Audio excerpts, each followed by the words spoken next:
Yo, what is up, everyone? Trevito here. Just finished watching Dragon Ball Super episode 119, and it was a pretty entertaining episode. Unfortunately, by the way, if you haven't seen it yet, this is the review of the episode that I'm just giving, my thoughts on and everything.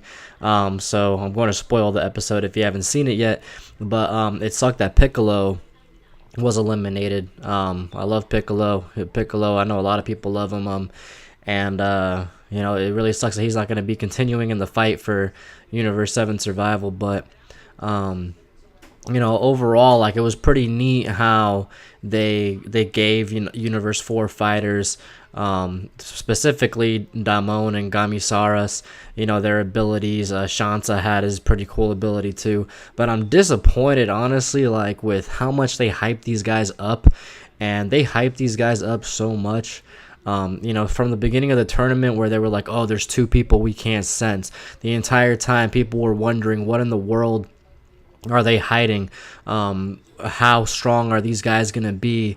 Beerus said, their universe has fighters with these very special abilities. And, it makes us, the audience, think, oh my God, like, these guys are going to be definitely a huge threat. These guys might pose a threat to, Goku, Jiren, people of that nature, just because Universe 4 was so calm.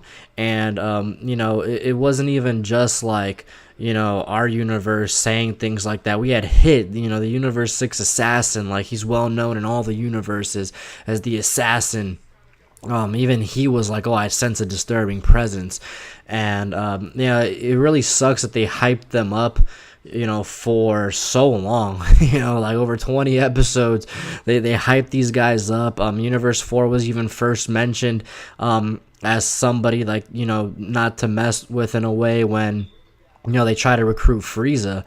And now that they're eliminated and all their fighters are gone, it's like dang, like, all that just for them to get wiped out in one episode, really. Like, once they really started getting to action. I mean, Universe 4, what did they really do? I mean, let me know if I'm wrong below in the comments or something. Like, did they really do anything, like, substantial or significant in this tournament, other than, like, Kitella and Beerus have their little cat and mouse vibes of them not liking each other? And then also, before the tournament, like, trying to get Frieza on the team, and getting into into cahoots with Sidra, trying to get Frieza and Goku, like, out of the tournament with all those henchmen, I guess you can call them, that went there to fight them. And it's like, what was their big purpose? What was their big deal? I mean, real talk, like, Universe 2, as annoying as they were with Brienne and everything, I feel like they put up more of a threat. They put up a better role in this tournament than Universe 4 did, which kind of sucks in my opinion. Now, overall, like, I like what they did with them. It turns out the bugs, one's invisible, and then one was really small, so people pretty much hit it right on the head with those. I think it was kind of weird though how, like, they didn't really even show Gamisaras, like, unless I just didn't see that for a split second or something. I thought that maybe him and Damon would have, like, a little more communication, a little more in sync fighting, because, like, from the pictures that we saw of them before, they looked a lot alike and they're supposed to be related. But the powers were neat. I wish they would have showed a little more fighting and a little more of, like, a threat of the Ghost Warriors that they had, the Illusion Warriors, because now Piccolo said, like, those Ghost Warriors did not have any ki for themselves or anything, but, like, they were still able to, like, attack, which was pretty neat. They weren't able to attack them necessarily, like, every time Gohan and Piccolo would try to throw a punch at them or something, they just disappear. But they were able to push back Piccolo. Actually, Damon was the one that was attacking for the illusions.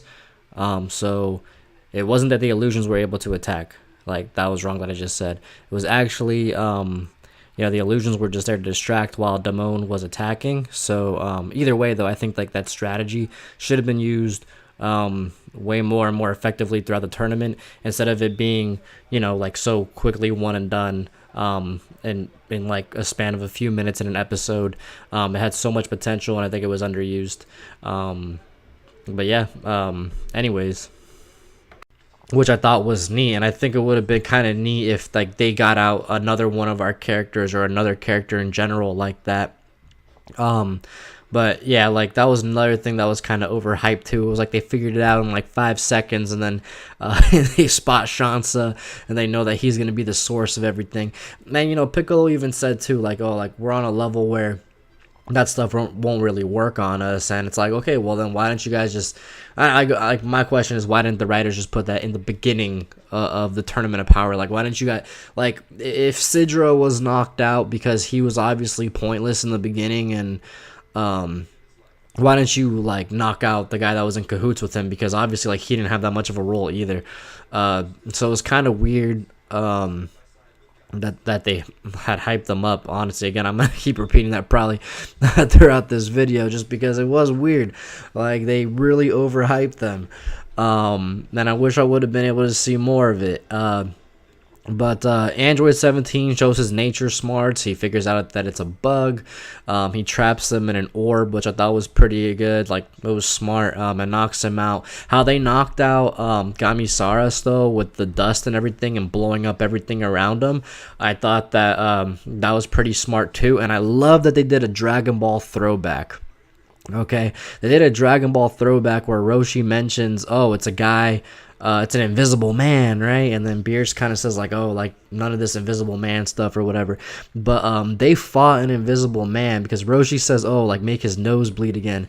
And they fought an invisible man back in Dragon Ball. And it was during when the fortune teller Baba, she had like these 5 fighters that Goku went to face, and if I remember correctly, that's when like he saw his grandpa Gohan again. And for those of you who have not watched the original Dragon Ball, like when Goku was a kid, like you have to watch it. Like, it's my favorite. But yeah, they get the Invisible Man. I'm looking at notes I took about him real quick, and notes that I took of the series real quick, and yeah, they made him they made his nose bleed, and then he just has like this bloody body all over him. I'll probably just put that as a thumbnail because it's kind of funny. But yeah, he just turns to like this bloody body, and then like they attack the bloody body, and that's how they're able to defeat him during that little like martial arts tournament kind of thing they did. So that was pretty cool. I like that throwback a lot. And I like how they knocked them all out, though, because at the end of the day, it helps our universe, Universe 7. So now we're stuck with Universes 7, 3, and 11. Way before the tournament, I kind of had a feeling that Universe 3 would be a threat. I even made a video about that, just because they had so many things that could possibly help them and go their way, especially because like they're just like this advanced civilization where they have these like cyborgs and robots and stuff. But they haven't really been too much of a threat either. And also too, like, I mean, I feel like they've done more than Universe 4 though in a way, but also too, like they have the robot fighters that it looks like from the preview they're gonna merge together. I mean, that is what they're gonna do. That's just what it shows. And then it looks like they're gonna be the centerpiece of the next episode. They're having spoilers that I'm going to cover in a video. I'll probably post that after this or tomorrow. I wanted to wait till this episode to see like how accurate they really were. I mean, I know that they had the scans for them and everything, but sometimes like there's just like some mistranslations that we get and misunderstandings we get. So I wanted to really understand like what the heck's going on these next couple episodes. Yeah,